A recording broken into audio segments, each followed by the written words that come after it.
Shikamo dada. Unaishi kwa wakiza mdogo wake na Brege. Kiza?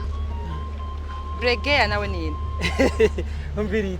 Kiza mu Kirundi ni ciza. Brege nawe mu Kiswahili ni Brege.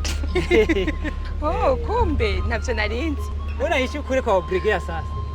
Mimi nachonga Kiswahili sanifu. Najua Kiswahili sana. Sawa rero turasubira. Sawa unatoka kweme? Ego mvuye gusoma. Umviriza rero umviriza.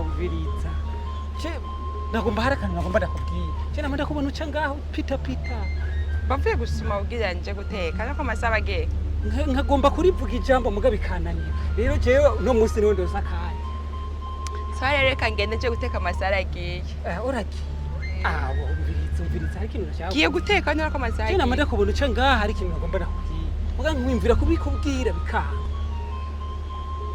Chena nashaka yuko dukundana ndakukunda Maswiti Bobo nakupenda sana. Unanipenda kweli? Kupenda za Kiswahili. Au ndo kimenya umviriza ni wankundira rero ukankunda. Ukinipenda tu nakufundisha Kiswahili. Kiswahili ile sanifu. Sawa ndakwemereye kuko ndo turanyigiye. Maswiti Bobo. Maswiti Bobo ivyo gangoni. Wamigajwe neza kubyo bibagiye niberage kumbabara ugiye kuzigira nivyo muri mwe nibiki nkawirenga bagutunye zirakumira bariko bakubwira ibiswara bitaja nibiza murabe birofu kubyo muramugatiza n'imishusho nkaw ugiye he hariya mshenziwe